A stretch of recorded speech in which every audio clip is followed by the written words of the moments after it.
Astronomia, não é para ficar fazendo um horóscopo, né? Porque realmente tem uma importância muito grande você conhecer como é que o cosmos funciona. E por aí vai. A física, a química, veja a química, a biologia, né? Mas as ciências, por exemplo, as letras e as artes, né?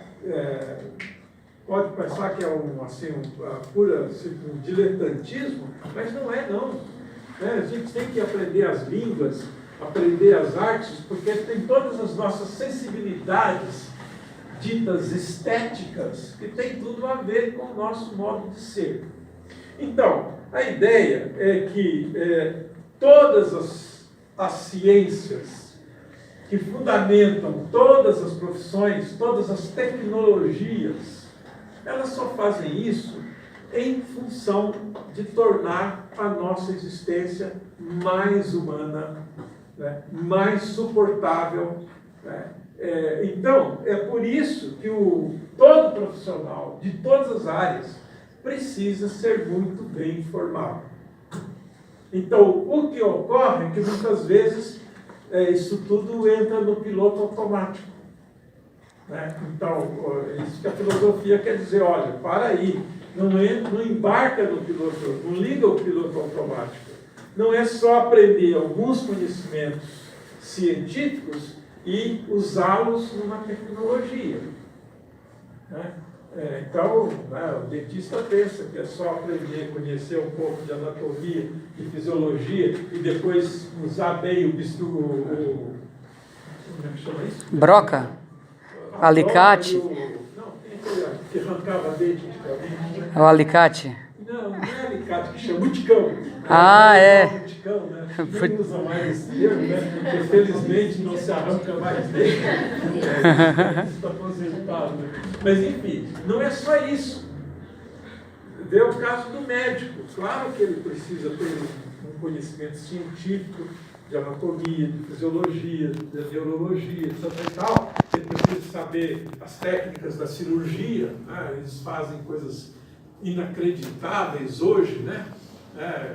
Agora, essa semana, ainda descobriram que antes da criança nascer, eles conseguem já fazer uma cirurgia no código genético do embrião, né? E chegar lá e trocar um pedacinho do cromosoma da criança, e isso faz efeito. Você imagina como é que pode, no útero da mãe, ir lá no genoma da criança e conseguir fazer uma intervenção cirúrgica, colocar um outro gene lá que não vai impedir o surgimento daquela doença.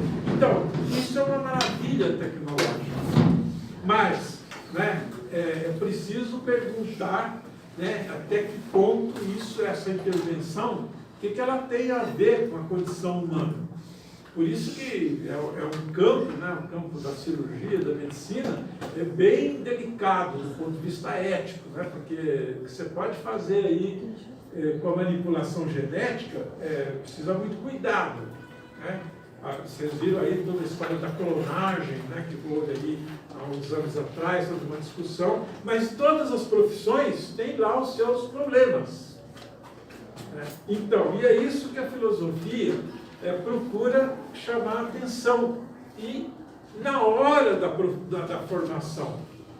Mas são problemas que vão permanecer muito mais no tempo da atuação. Quer dizer, pega o exemplo do médico, né? Quer dizer, na prática dele que a onça bebe água, né? Quer dizer, que os grandes problemas vão aparecer na hora da ação, na hora da prática. Mas ele precisa estar alertado desses problemas enquanto ele está se formando. E a mesma coisa vale para o educador, gente. Então, quando aqui no curso de pedagogia, vocês devem, durante esta formação para o pedagogo, eu acho que tem três vieses, três perspectivas que tem que estar presente. Primeiro, a base científica. Vocês sabem muito bem, os mais velhos aqui devem até ter conhecido, que até alguns anos atrás, né, praticamente até a Revolução, até a ditadura, o governo ditatorial, a maioria dos professores da educação básica eram formados nas escolas normais, que eram escolas de nível médio, né? E então, a partir sobretudo no final da década de 70, 80, começou o movimento aqui no Brasil para encerrar o curso normal e fazer com que todo professor, veja bem, todo professor de educação infantil e do atual fundamental, né, fosse formado na universidade, no caso em pedagogia. Por quê? Não é porque o diploma de pedagogia é mais importante, é porque se entendia que é preciso dar uma base científica mais sólida, mais consistente do que o normal podia dar. Até porque o jovem, né, na idade com 17 anos, 16, 17 anos, não tem ainda a maturidade necessária para a formação de um professor.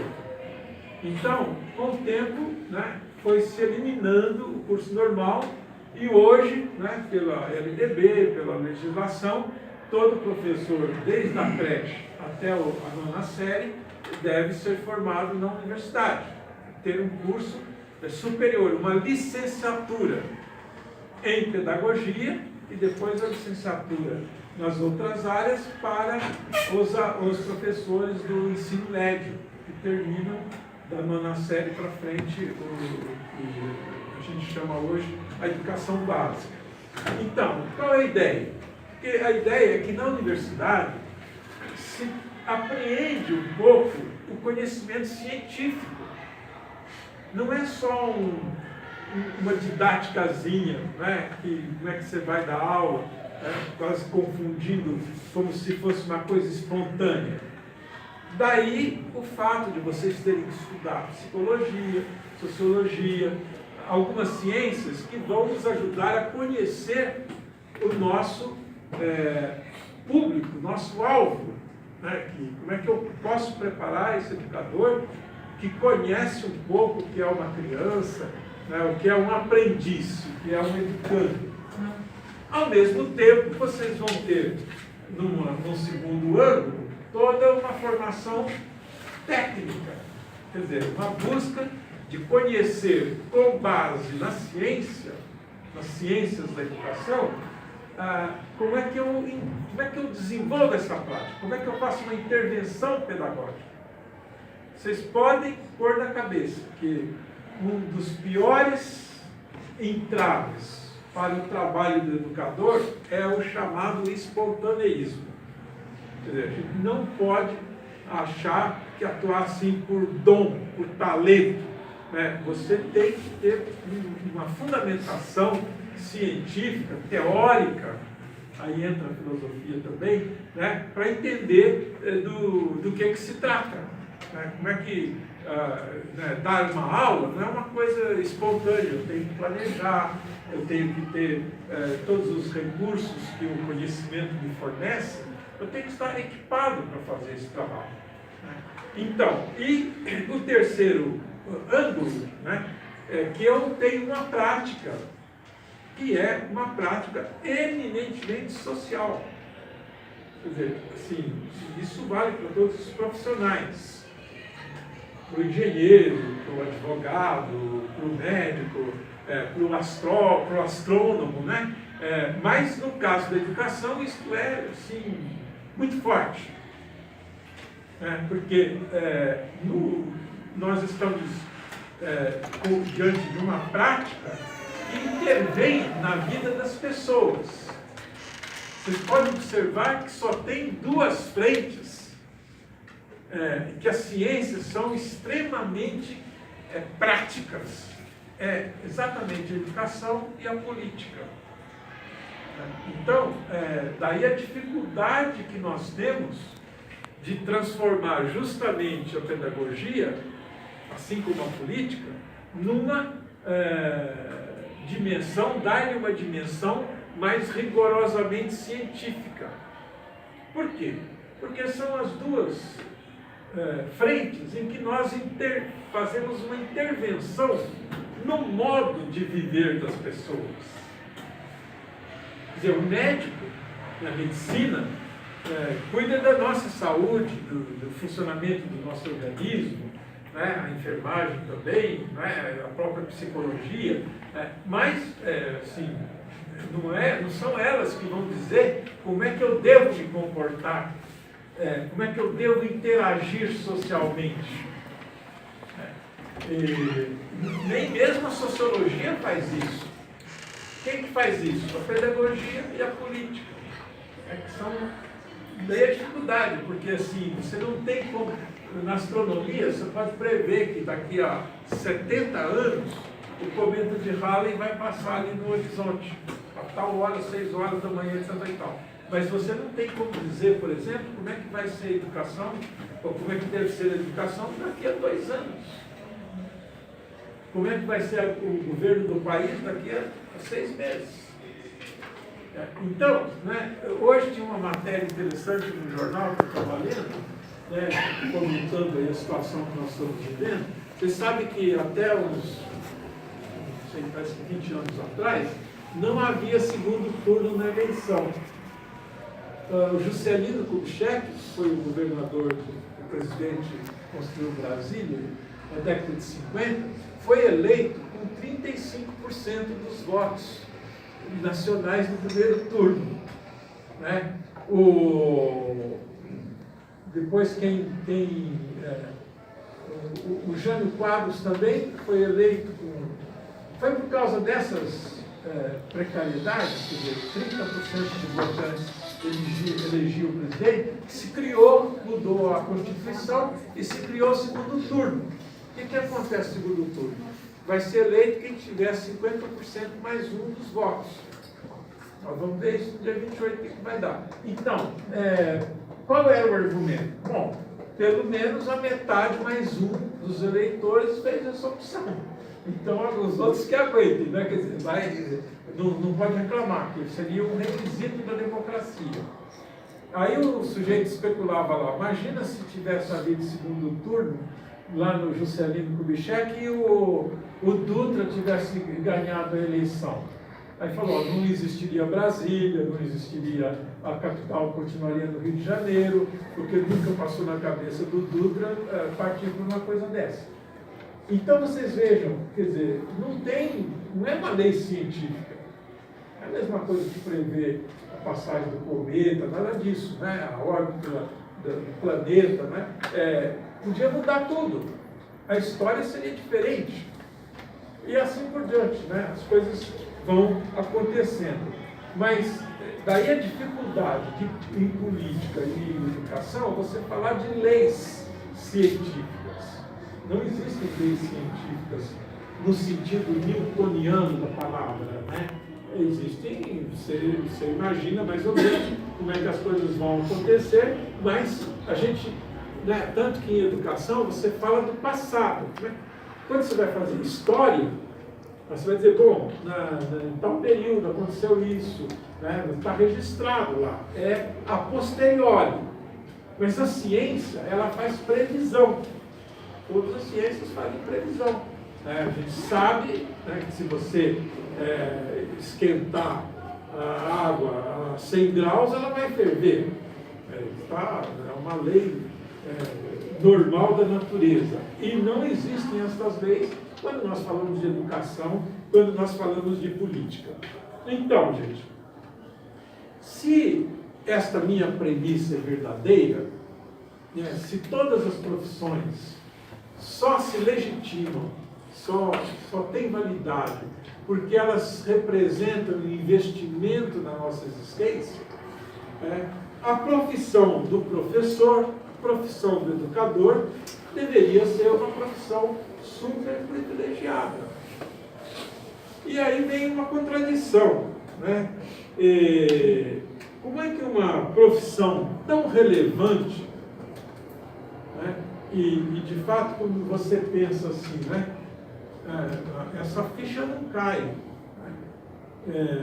Não haveria médico, não haveria engenheiro, não haveria advogado, não haveria astronauta, não haveria nada se não tivesse uma escola fundamental.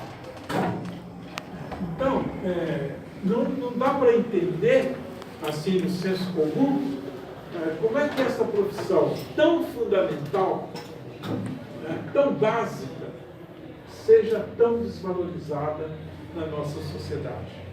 Aí eu me pergunto, então, por que o magistério é tão desprestigiado em nosso contexto? Não estou fazendo lamúria, não, nem ficar assim com vitimismo, procurando entender. Né? Eu vejo várias causas e várias origens. Por que, afinal de contas, né, em uma sociedade capitalista, você sabe muito bem que não é o valor retórico, né, propaganda, o marketing que se faz. Né? Acabei de dizer para vocês, pega todos os programas aí dos candidatos, todos põem a educação lá em cima. Aí você vai ver o que acontece em todos os estados do Brasil, inclusive no estado mais rico do país, que é São Paulo, né? O professor é tratado a pão e água. Né? Mesmo que em São Paulo tem muita gente, muito professor que não ganha sequer o piso salarial, que já foi uma conquista dele. Então, se nós pegarmos e perguntarmos por que essas coisas acontecem, não estou pleiteando que o professor fosse um marajá, né? Mas eu fui do Conselho Estadual de Educação na década de 80, durante 6 anos, e lá eu convivi com uma professora aqui da rede de São Paulo, chamada Maria Aparecida Tamazo Garcia, uma figura importante aqui da educação do Estado. Ela, inclusive, era presidente do conselho na minha época, e ela me contou que lá pelos idos de 1950, ela tinha se formado no Caetano de Campos, era normalista. Houve uma greve aqui em São Paulo dos promotores de justiça, dos procuradores, e uma das reivindicações desta greve dos procuradores e promotores de justiça era ganhar o mesmo salário de uma professora primária. Então, saudades, né? Nossa. Hoje, vai ver quanto ganha um procurador, um promotor aí, essa turma do judiciário, né? E naquele momento eles reivindicavam ganhar como uma professora primária. É verdade, né? Vocês sabem que para ser uma professora do normal e do colegial, você fazia concurso, era uma coisa séria.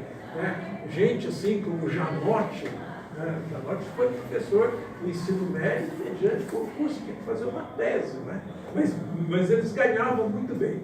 Né? Então, eu vejo que uma primeira causa do nosso desprestígio vem da própria sociedade. Assim, apesar de todo mundo valorizar a educação, mas a sociedade civil, falando como um todo, elogia muito a educação, mas não se mexe, não reivindica, né? não reclama uma valorização do magistério. Todo mundo quer o professor bom, todo mundo fica chocado quando tem algum problema na escola, mas não há uma preocupação mais direcionada. Né? Você cobra muito mais, por exemplo, que haja um hospital bom do que haja uma escola boa, falando em termos gerais da sociedade, da chamada sociedade civil. Em segundo lugar, é o Estado, como aparelho de governo, né? O Estado de São Paulo, o poder público, né? É muito omisso, porque ele é um delegado dessa sociedade civil e ele deveria cuidar dos interesses do conjunto da sociedade. E, como eu disse, o poder público vai um pouco na onda, né? Até tem... demorou para criar, aqui no Brasil, demorou para se criar o Ministério da Educação, mas criou, fez uma burocracia, mas a educação não é prioridade. Não é prioridade das políticas públicas do país. Depois, há uma responsabilidade das próprias instituições formadoras. A gente começa a pôr a carapuça também. Quer dizer, as instituições que formam, que nem sempre têm o seu projeto educacional muito claro. Quer dizer, aquela história que eu falei no começo, acha que é uma profissão, né? Então basta ter algumas informações, né? O nosso ex-ministro, que eu posso falar sem ferir a ética, porque ele foi público, ele saiu no jornal e ele já morreu, estou falando nas costas dele, o Paulo Renato, seu Paulo Renato. Ele dizia, mas para que 3 anos para formar um professor? 1 ano e meio, o sujeito aprende a dar aula. Para que ler Paulo Freire? Isso é o ministro da Educação falando. Vocês veem, por exemplo, o Ministério da Educação do Brasil, moeda de troca política, né? Muito ministro nunca viu nada de educação, né? Nomeado ministro para atender coisas políticas. Então, você vê, a política é prioritária em educação. Né? Então, as instituições formadoras pecam, né? Porque não tem um plano muito claro. Né?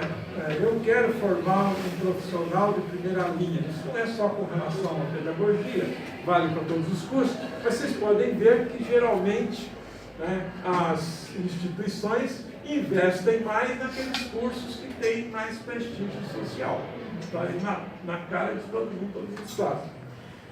Depois os professores também, que são os formadores dos formadores, quer dizer, nós, professores universitários, nós temos a nossa cota de responsabilidade também, porque nem sempre nós também nos equipamos, né, com assim, comendo coxo de sal, queimando as pestanas, para nos equipar, para ficar à altura dessa nossa responsabilidade, né? Quer dizer, muitas vezes também nós nos deixamos levar pelo piloto automático e vai no val da valsa e, né, eu quero garantir meu emprego e tudo bem, né? E sem a necessária sensibilidade e sem aquele investimento.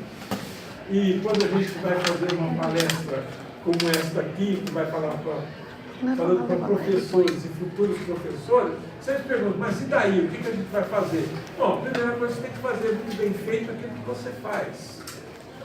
Não estou satisfeito com o meu salário, não estou satisfeito com os meus alunos, não estou satisfeito talvez nem comigo mesmo, mas isso não eu sempre digo, né, assim, a gente quando entra na escola, no prédio da escola, deixa lá na portaria todos os seus casacos, todas as suas opções, e você só pensa no projeto político-pedagógico da escola, nos interesses dos seus alunos. Ah, mas meu salário é ruim, então dou uma aula ruim. Não, isso não pode. Né? Então, isso é uma das causas também que cabe a nós consertar. E os próprios estudantes também são responsáveis, porque não encarnam o seu projeto existencial não se dando conta da validade, da importância, da imprescindibilidade de uma boa formação profissional. Quer dizer, leva na flauta, né? O universitário fica muito esperto nessa linha, né? E o que importa é o diploma, né? E não vê o resto. Isso a gente... Fui professor 20 anos na USP, eu ficava escandalizado, porque você está numa instituição de renomada, qualidade, não paga nada, é sustentada pelo suor, pelo trabalho dos outros, e tinha estudante que ia lá só para atividades sociais, né? Não dava a menor bola, né? Ocupando uma vaga do outro que poderia querer estudar. Bem, então, gente, como instaurar, como resgatar o reconhecimento dessa importância do magistério, se nós considerarmos a profissão do pedagogo, a profissão do educador, como esta prática extremamente importante para melhorar a existência humana. Nós não vamos melhorar a existência do mundo mas nós vamos melhorar a existência daqueles que representam a humanidade perto de mim. Então é aí que eu falo dessas 4 exigências. Primeiro, a competência. A gente não pode abrir mão. E quando eu falo de competência aqui, não é essa competência que a turma fala aí para fazer um currículo, mas a raiz é a mesma. Quer dizer, competência é ter o conhecimento afiado. O conhecimento é a nossa grande ferramenta. No meu entendimento, a única ferramenta de que nós dispomos. E, portanto, gente, aqui é para estudar mesmo, para queimar pestana. Não é para brincar em serviço. Eu preciso ir fundo. O professor é relapso. Não importa, você não está aqui, você não o professor não é uma babá.